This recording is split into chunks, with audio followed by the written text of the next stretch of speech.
Hey, what's going on, everybody? This is a track guide for Super Formula SF23 on iRacing. It's a fixed setup series. This week we are on Misano Grand Prix. It's a pretty short track, a very fast track, a lot of fast medium speed corners. Track conditions are VRS.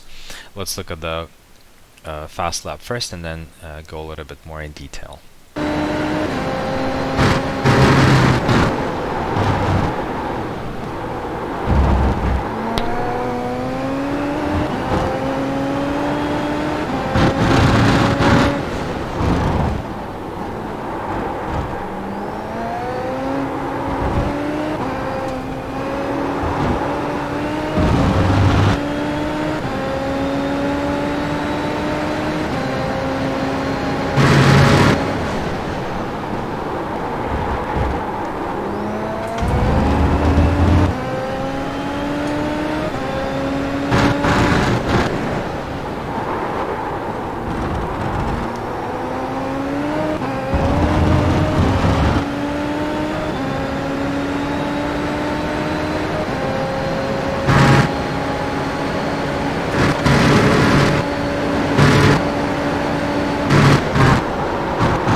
Alright, and that was 118.489.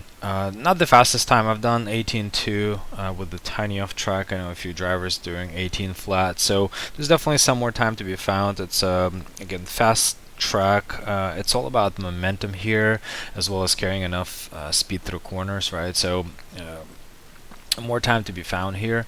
Let's look at the lap and do a quick analysis.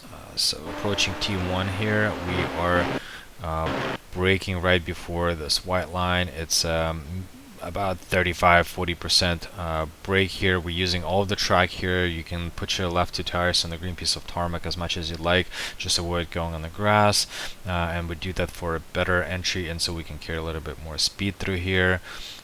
We'll use the green piece of tarmac on the right side as well, trail brake into the corner here, and move the car over to the right as much as possible, as quickly as we can, so we can set ourselves up for this next left-hander. Again, dipping our tires on the green piece of tarmac, and you'll see that's the common theme here, right? We will be using all of the track on entry and exits.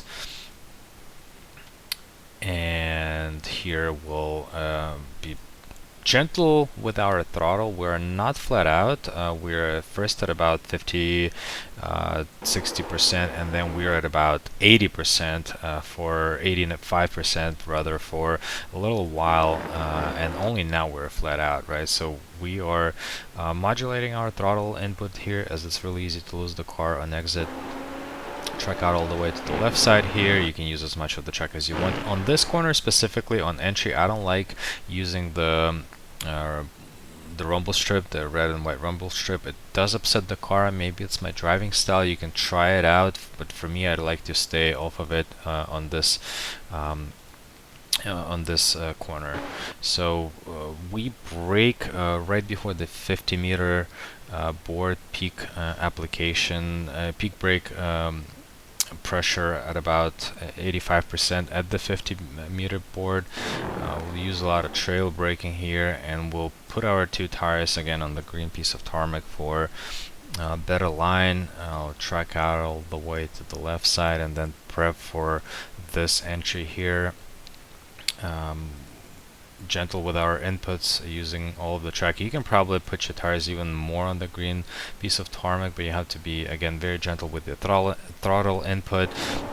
Move the car all the way to the right as much as possible to prep for this next corner. We're not braking here, but we are very gentle with our throttle application, as it's really easy to lose the car in this corner.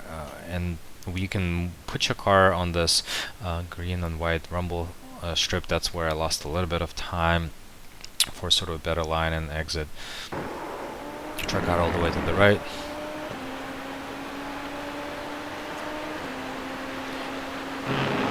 This coming corner as well, I'm not going to be using the red and white rumble strip. It feels like it does upset the car on entry, so I try to avoid doing that.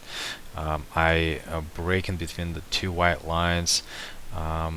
Peak brake pressure pretty heavy at about 85%, applying it slowly. So the second white line is where the peak brake pressure is. And then I trail brake into the corner, put my tires on the green piece of tarmac. I use as much of the track as I can, track out to the right, gentle with the throttle input.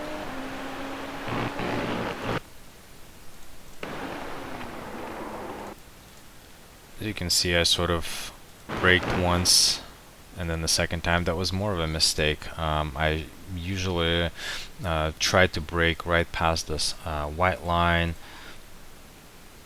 peak brake pressure at about 45%, and then slowly trail brake in the corner, put my right two tires on the green piece of tarmac, exit, gentle application of the throttle flat out, track out all the way to the left, and next sequence is going to be flat.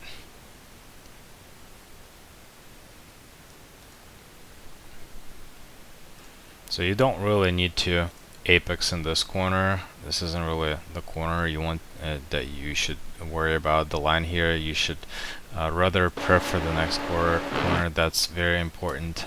You want to make sure you carry enough speed through here, right? So you are getting parallel to this rumble strip curb, and avoiding apexing here will help you position your car a little bit better.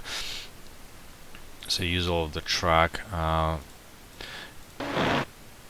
Brake right before this white line, peak brake pressure at about 25 to 30%. It's not a very heavy braking zone here. Trail brake into this corner, and then you will be back on power for just a brief moment to add a little bit more speed. Heavy braking application right away as you're off the power. I don't really have a great braking reference here.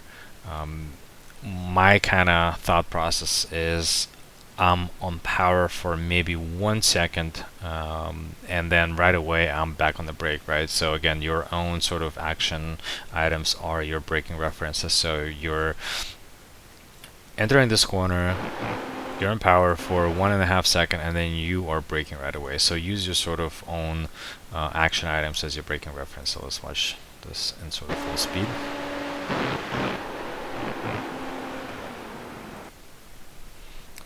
Peak brake pressure at about 65%, and a trail brake in this corner. Get on the green piece of tarmac for better line.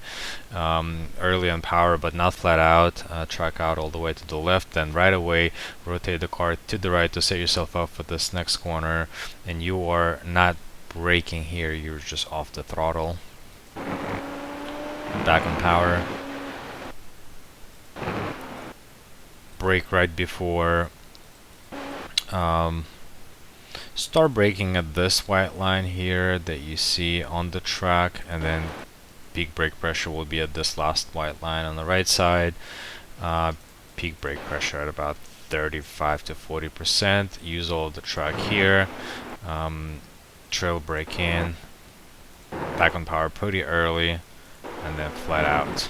You'll use all the track here as well. You can put your left two tires on the green and white rumble strip here, and you can track out all the way to the right here. You can use more of the track here as needed. The left two tires, as long as they stay on the red and white curb, you should be okay.